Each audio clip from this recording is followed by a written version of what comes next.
First ever factory outlet Mukunda jewellers ఇప్పుడు చందానగర్ లో April 19th గొప్ప ప్రారంభం.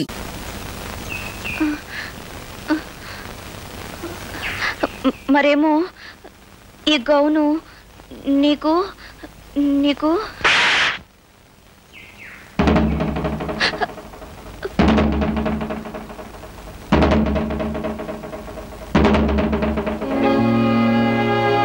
కొనుక్కోవడానికి ఎందుకంటే మంచి బట్టలు దొరకలేదా నీకు?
ఇందాకటి దాకా నన్ను అంటుకుని నాతో ఉన్న ఈ బట్టలు నువ్వు కనిపించగానే నన్ను మోసం చేసి నీతో వచ్చేసాయి కదా.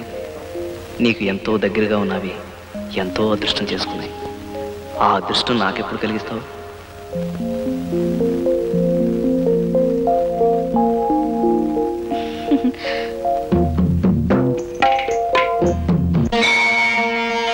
అయ్యా శంభో శంకర, నిన్నే నాయన, కొంచెం కాపాడు తండ్రి. ఒళ్ళు తెలియక తొందరపడి వయసు వచ్చిన పిల్లని చెంపదెబ్బ కొట్టాను. కలిసొచ్చి మనసిచ్చే సమయంలోనే పొరపాటు చేశాను. ఇప్పుడు ఆ పిల్లకి నా మీద పేకల దాకా కోపం ఉంది. నువ్వే ఎలాగైనా సరే ఆ పిల్లకి నచ్చ చెప్పాలి. ఓసే అమ్మాయి, కోపం ఉన్న చోటే ప్రేమ ఉంటుంది, కొట్టేవాడే ప్రాణాలు పెట్టేవాడు అవుతాడని నువ్వే ఎలాగైనా సరే నచ్చ చెప్పాలి. కుండీలో డబ్బులే లేదని ఏమనుకోవద్దు. నా పర్సు ఆ పిల్ల దగ్గర ఉండిపోయింది స్వామి. నా పద్దులో రాసుకో, పర్సు రాగానే చెల్లించేసుకుంటాను. వస్తాను.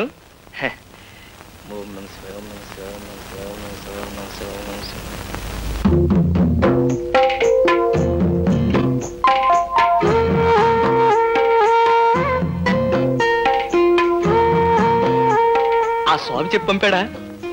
ఏమని? అదే, కోపం ఉన్న చోటే ప్రేమ ఉంటుందని, కొట్టేవాడే ప్రాణాలు పెట్టేవాడు అవుతాడని. ఏం చెప్పలేదు ఆయన. ముక్కు మీద కోపం ఉన్న మొండాడికి బట్టలు తిరిగిచ్చేసి రమ్మని చెప్పాడు. అందుకే తెచ్చేశాను. నేను ఒకటి చెప్తే తను ఒకటి చెప్తాడా? ఆయన పద్ధతి ఏం బాలేదు. బహుశా హుండీలో డబ్బులే లేదని అలా చెప్పుంటాడు. ఒక్క 10 రూపాయలు కొట్టానంటే నేను చెప్పమన్నట్టు అలా చెప్తాడు. ఇదేమిటి, పర్సులో డబ్బులన్నీ ఇలాగే ఉన్నాయి, నా ఫోటో మాత్రం మాయమైంది. ఇతర బింది, నా ఫోటో ఏది? ఫోటో కనపడకపోతే అంత కంగారు ఎందుకు? ఎందుకేంటి, రేపు నన్ను కట్టుకోపోయే పిల్ల నా ఫోటో కావాలని అడిగితే? అలా అడగదులే, ఆ ఫోటో నేను కట్టుకోబోయే పిల్ల దగ్గరే ఉందిలే. ఏంటి, నన్ను కట్టుకోబోయే పిల్ల దగ్గర? ఇతర బింది, ఎవరది? నేనే. నువ్వా? నువ్వా?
పిల్లబుచ్చి పెద్ద రోలు బోండా పిండి గారెల పిండి రుబ్బుకోవచ్చు. దీన్ని తీసుకుని సింగిల్ టీ. రోకలు లేకుండా రోల్ ఎందుకయ్యా? ఇవాళ సింగిల్ టీ ఇచ్చావంటే 2 రోజుల్లో మంచి రోకలు తీసుకొస్తా. ఇద్దాం లెక్క పాపం. ఈ రోజు కాకపోయినా రేపు పట్టుకొచ్చిస్తాడు.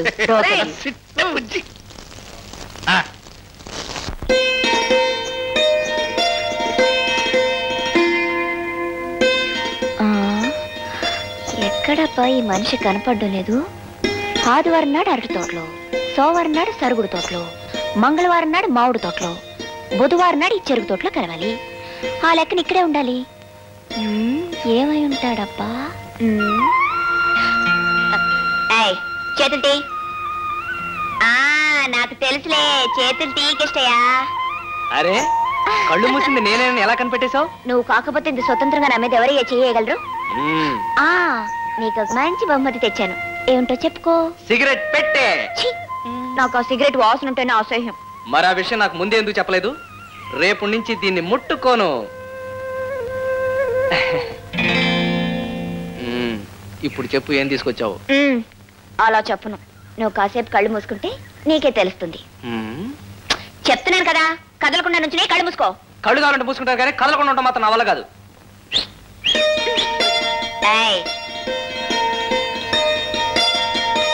కళ్ళు మూసుకో. పవిత్ర, ఏంటిది? నీ మంచి మనసు నాకు తెలిపింది ఇదేగా. ఆ రోజు నా కోసం నువ్విచ్చిందే కిష్టయ్యా.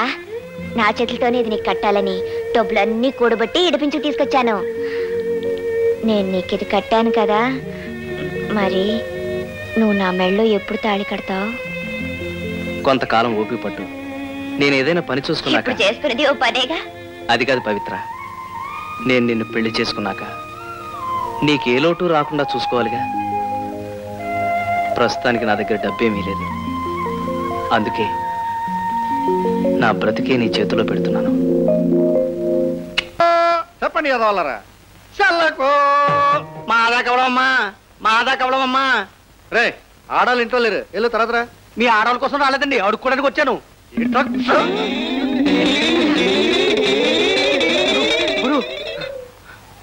ఆ నాటకాలోడు లంక దగ్గర లంకిడిలాగా ఇంటి ముందే మకం పెట్టేశాడు. ఆ పిల్లతో మాట్లాడడం కుదరలే. అట్టాగంటే ఎట్టగరా రాజుగా, నేను ఎలాగైనా సరే ఆ పిల్లతో ఒకసారి మాట్లాడాలి. అయితే ఓ పని చెయ్యి. ఏంటి? ఆ నాటకలోడి దగ్గర నువ్వు శిష్యుడిగా చేరిపో. ఆడి దగ్గర ఆడు పద్యాలు పాడి పాడే చంపుతాడు రా. అది కాదు గురు, నువ్వు శిష్యుడిగా చేరతావా, గురుదక్షిణగా ఓ బాటిల్ ఇస్తావా, అది ఆడు చూసుకుంటాడు. నువ్వు ఈ పిల్లని చూసుకో. అదిగో ద్వారక ఆలమ్మ. పట్టుకో.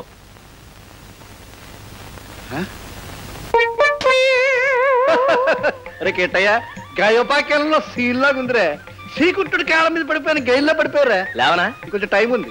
నువ్వు చేసిన తప్పులని నేను క్షమించాను. ఇప్పుడే ఇప్పుడు చెప్పు, నువ్వు చేసిన తప్పు లేటు. మరేం లేదు నరసింహ మామ. మామ మామ అంటే మహానుభావుడు అని అర్థం. మధ్యలో ఆడేవాడు. సరస్వతి కనుట్టి పడుతున్నా నువ్వే. ఇప్పుడు నాకు అర్థమైందిరా, చెప్పుకో. ఈ జీవితానికి నీ దగ్గర సంగీతం నేర్చుకుంటే చాలని వచ్చాను. గురువు దగ్గరికి వెళ్ళేటప్పుడు ఉట్టి చేతితో వెళ్ళకూడదు కదా, అందుకని ఇవన్నీ పట్టుకొచ్చా. ఒరే, నాకు గొప్పతనం తెలుసుకున్నవాడు నువ్వు ఒక్కడవేరా. కూసో. ఒరే కిట్టయ్య, సంగీతం అంటే సంతలో ఆవుల్ని గేదెల్ని దొంగతనం చేయడం కాదురా. సంగీతం అంటే సంగీతం సముద్రంలో కెరటాలు ఎలాగైతే వస్తాయో సరిగం పదనసలు కూడా అలాగే వస్తాయిరా. ఒరే కిట్టయ్య, సారా కూడా సముద్రమేరా. సంగీతంలో మోటత్రం ఏంట్రా? సారాలో మోటత్రం సా. అదే, అందుకే రెండిటికి దగ్గర సంబంధం ఉందిరా. సారా సీసా చూసాక దీన్ని కొట్టేయకపోతే నా మనసు ఒప్పదు. నేను సారా కొట్టడం నా కూతురు చూసిందంటే దాని మనసు బాధపడతాది. చూడు, అది బయటకు రాకుండా నువ్వు చూడు. నేను ఈ సారా కొట్టేసి తర్వాత పాఠం చెప్తాను. నీకేం భయలేదు బా, నేను చూసుకుంటాగా. రే, ఈ పల్లెం కూడా నాకేరా. నీకేమా? రేపు వచ్చినప్పుడు ఇవన్నీ అమ్మేసి సారా సీసాలు తీసుకురారా, పెద్ద పాఠం చెప్తాను. తొందర ఏం లేదు బావా, నెమ్మదిగా కొట్టు. అలాగే.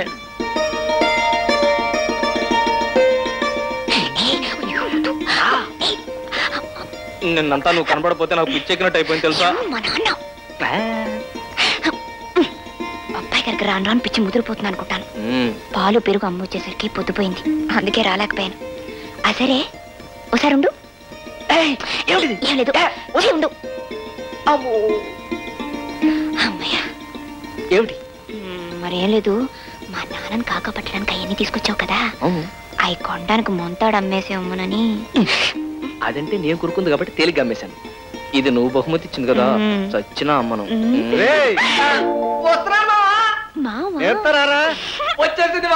వచ్చింది.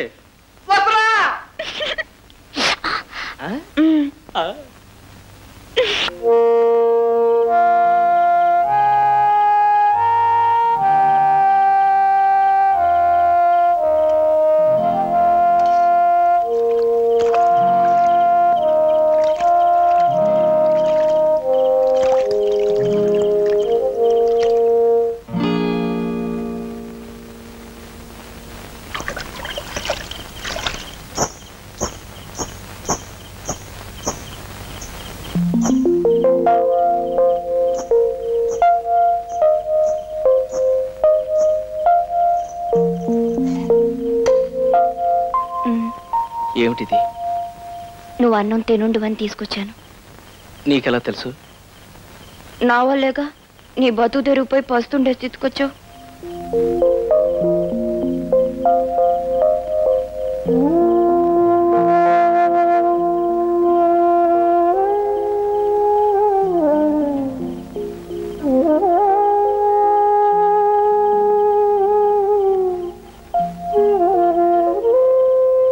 ఎందుకు ఏడుస్తున్నావు? ఒక అనాథలా బతుకుతున్న నా గురించి కూడా ఒక మనిషి ముందరుకునేసరికి నువ్వు అనాథ కాదు కిష్టయ్య, నీకు తోడుగా ప్రేమ మంచితనం ఉన్నాయి. వాటి కోసమే నేను నీకు దగ్గర అయ్యాను.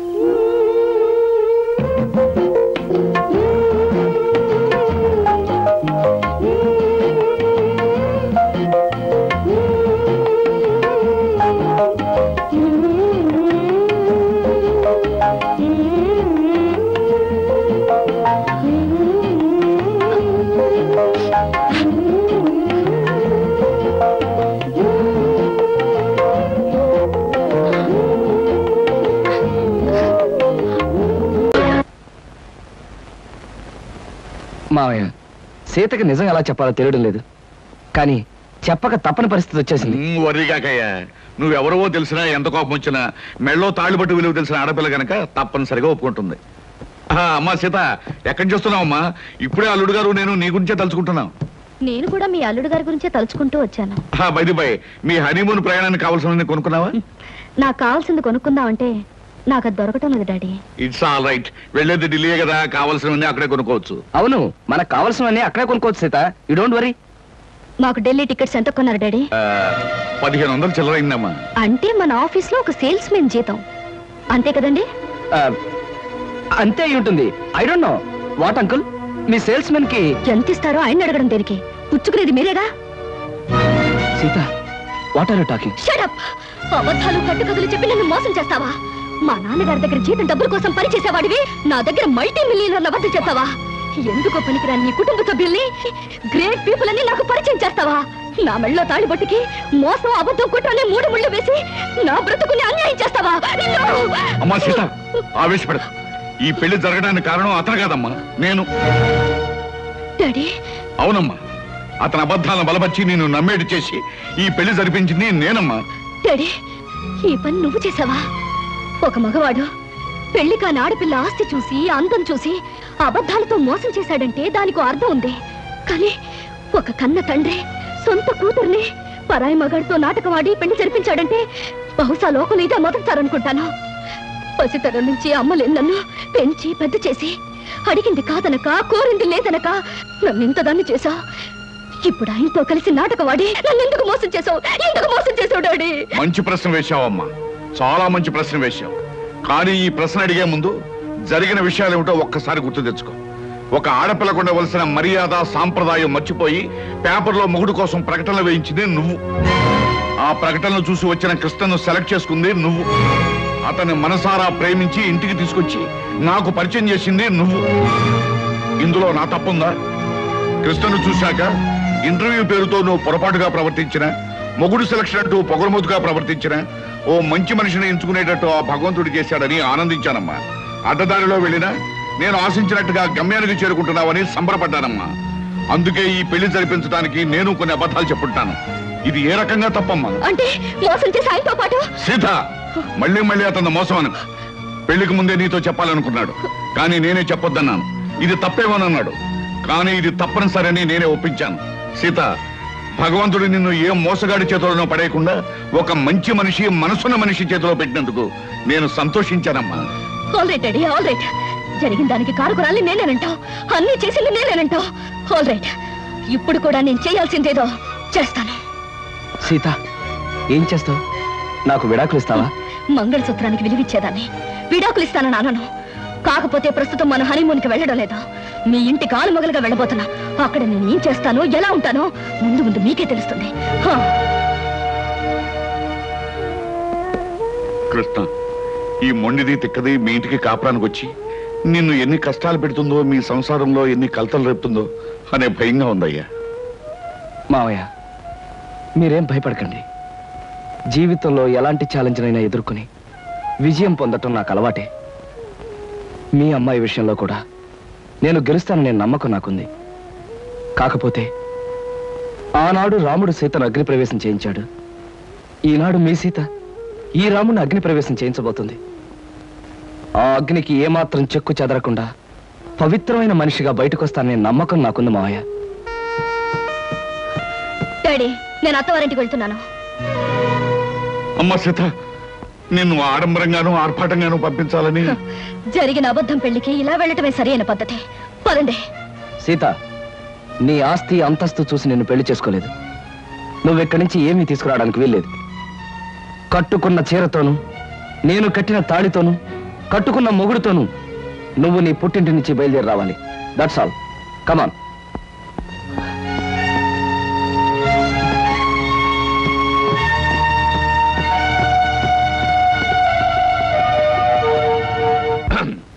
మా బాస్ చిరంజీవి ఇలాగే ఒక సినిమాలో ఫస్ట్ నైట్ అప్పుడు ఆపుతావా నీ గోలా?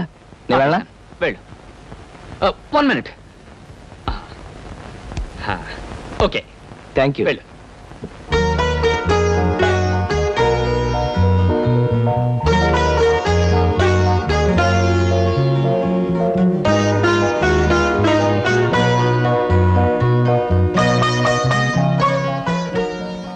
సీత, మగాడికైనా ఆడదానికైనా జీవితంలో ఈ తొలి రాత్రి అనేది ఓ మరపురాని మధురమైన అనుభవం అంటారు. ఈ అనుభవంతో మనుషుల్లో ఆత్మీయతలు పెరుగుతాయి. ఒకరినొకరు పూర్తిగా అర్థం చేసుకోవడం జరుగుతుంది. సీత, నేను నీకు ఎన్నో అబద్ధాలు చెప్పుండొచ్చు, కానీ ఒక్కటి మాత్రం నిజం.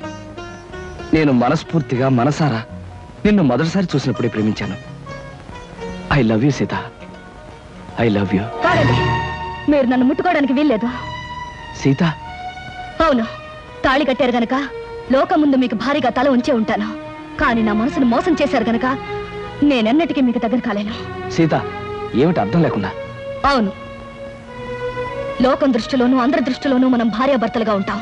కానీ శారీరకంగానూ మానసికంగానూ ఒకరికొకరు దూరంగానే ఉంటాం. అంటే ఇది నువ్వు నాకు విధించే శిక్ష? అవును, నన్ను మోసం చేసినందుకు, అబద్ధాలతో నన్ను పెళ్లి చేసుకున్నందుకు మీరు శిక్ష అనుభవించి తీరాలి. ఆల్ రైట్ సీత, నేను నిన్ను ప్రేమించి పెళ్లి చేసుకుంది పవిత్రమైన భావంతోనే తప్ప కామంతో కోరిక తీర్చుకోవడానికి కాదు.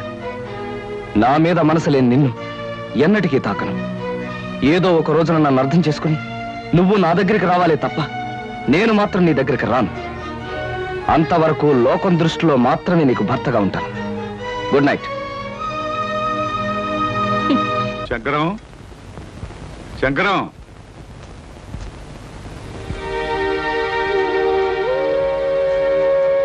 అమ్మా సీత, స్టవ్ మీద వేడి నీళ్ళు ఉన్నాయి, దించేయి. అలాగే అత్తయ్య.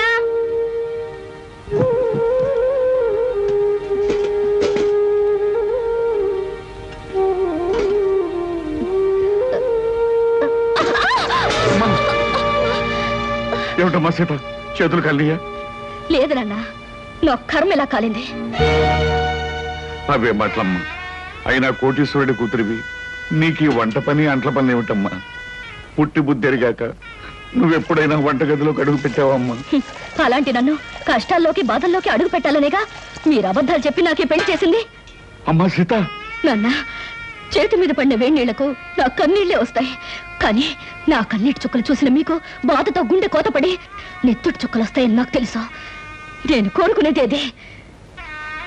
అమ్మా సీత, ఓ మంచి మనిషితో నీ పెళ్లి జరగాలని నేను తాపత్రయపడ్డానే తప్ప నువ్వో పని మనిషిలాగా అలవాటు లేని అడ్డమైన పనులు చేయాలని నేను కోరుకోలేదమ్మా. 2000 జీతంతో 6 మంది ఉన్న కుటుంబాన్ని పోషించే ఒక మధ్యతరగతి మనిషి ఇల్లాలు అన్ని పనులు చేసే తీరాలన్నా. ఇది నువ్వు కన్నబిడ్డకు చేసిన మహోపకారం. పార్వతి, పవిత్రమైన కళ్యాణి రాగం లాంటి వార్త తీసుకొచ్చానే. ఎక్కడ? అరే బావగారా, ఎంతసేపు అయింది వచ్చి? ఇదేమిటి ఇక్కడ నిలబడ్డారు? రండి కూర్చుందాం. రండి రండి కూర్చోండి. నమస్కారం అండి. నమస్కారం. బావగారు పళ్ళు తీసుకొచ్చారు. అన్నీ మీ అమ్మాయికేనా, మరి మాకేమైనా ఉన్నాయా? నీకే బావగారు. పొద్దున్నే గుమ్మం తగిలి పడిపోయారని తెలిసింది. పలకరించి వెళ్దామని వస్తూ పళ్ళు తీసుకొచ్చాను. నానోయ్, గుమ్మం తగిలి పడితేనే బుట్టడు పళ్ళు పట్టుకొచ్చారు. ఇంటి మించి పడ్డావంటే లారీ నిండా పంపిస్తారేమో. ఒకసారి ట్రై చేయకూడదు? రే, లారీ పళ్ళ కోసం నేను ఇల్లెక్కి కిందకు దూకాలంట. మొహం మీద కొట్టానంటే ముఖారు రాగంలో మొత్తుగా ఎడుస్తావు వేదావా. నమస్కారం అన్నయ్య గారు. నమస్కారం అమ్మా. ఇదేనా రావటం? ఇంత ముందే వచ్చానమ్మా. కాఫీ తీసుకొస్తా. వద్దమ్మా, మీతో ఒక విషయం చెబుదామని వచ్చాను. గాంధీనగర్ లో నాకు ఒక ఇల్లు ఉందమ్మా. అది నౌకర్లు చాకర్లతో అన్ని సదుపాయాలు గల ఇల్లు. ఊరికినే పడాడటం ఎందుకు, మీరందరూ కలిసి దాంట్లో మారితే బాగుంటుంది అని అనిపించిందమ్మా. ఏమిటి, నౌకర్లు చాకర్లు అన్ని సదుపాయాలు ఉన్న ఇల్లా? ఛాయరాయ కీర్తన లాంటి శుభవార్తని కాస్త ముందెందుకు చెప్పలేదు బావగారు? రేపే ఇంటికి మార్చేద్దాం. అవునా? చక్కగా ఒక గదిలో నువ్వు తలుపులు మూసుకుని సంగీతం పాడుకోవచ్చు. మరో గదిలో గదుల మాట ఎలా ఉన్నా నౌకర్లు సౌకర్యాలు ఉంటే సీతకు నాకు పనులు తప్పుతాయి. తప్పకుండా మారిపోతాం అన్నయ్య గారు. వద్దత్తయ్య గారు, మా నాన్నగారు అభిమానంతో చెప్పొచ్చు కానీ మనం అక్కడికి వెళ్ళడం చిన్నతనం అనుకుంటున్నావు తల్లి.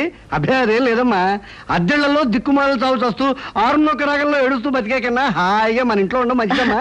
అది కదా మావయ్య గారు, అక్కడికి వెళ్ళడం వల్ల ఒక నష్టం ఉంది. ఏమిటది? మా వంశంలో ఆడపిల్లలు కన్నవారిచిన కొంపలో కాపురం పెడితే ఆ అమ్మాయి తాలూకు మావగారికి ప్రాణగండమట. అమ్మో నాకే. ఇంతకు ముందు ఒకరిద్దరు అలాగే పోయారు కాదు నాన్న? ఏమిటి బావగారు, మీకు ఈ విషయం ముందే తెలుసా? సంగీతంతో నేను చిత్రహింసలు పెడుతున్నానని మా వధ ఉంటున్న మాటలు మీరు నమ్మేసి నా ప్రాణాలు తీసేద్దాం అనుకున్నారు అన్నమాట. నువ్వు పోతే మీ అందరూ ఎంత చక్కగా హాయిగా బంగ్లాలో ఉండొచ్చు. మా గురించి ప్రాణత్యాగం చేయనన్నా. త్యాగం చేయడానికి ఇది ప్రాణం అనుకున్నావా, పంచాలు ఉంగి అనుకున్నావా? మామిడి పండుతో కొట్టానంటే మలై మారుతరాగంలో ఎడుస్తావు వేధవా. బావగారు, మీ అమ్మాయి ఏ పనులు చేస్తే నా ప్రాణానికి గండం వస్తుందో ఒక లిస్టు వేసి ఇవ్వండి. అవి చేయకుండా నేను జాగ్రత్త పడతాను. నాన్న, అభిమానంతో మీరు చేయబోయిన సహాయాన్ని వద్దన్నందుకు నన్ను మన్నించండి. నా నుదుటినిలా రాసి పెట్టినందుకు మేమంతా ఇక్కడే ఇలాగే ఉండాలి. కృష్ణ, అందరూ నేను అదృష్టవంతుడు అని పొగుడుతున్నా, కానీ నీ మనసులో అగ్నిపర్వతం మండుతోందని నాకు తెలుసు. అమ్మాయి పంతం పట్టుదల చూస్తుంటే నువ్వు పెళ్లి వద్దు వద్దని చెప్తున్న అమ్మాయి నీకు ఇచ్చి పెళ్లి చేసి పొరపాటు చేశానేమో అనిపిస్తోంది. మావయ్య, జీవితంలో ఛాలెంజ్ని ఎదుర్కోవడం నాకు చిన్నప్పటి నుంచి అలవాటైన ముందే చెప్పాను. సీతను తప్పకుండా మార్చి నా మనిషిగా, మామూలు మనిషిగా చేస్తాను. మీరేం బాధపడకండి.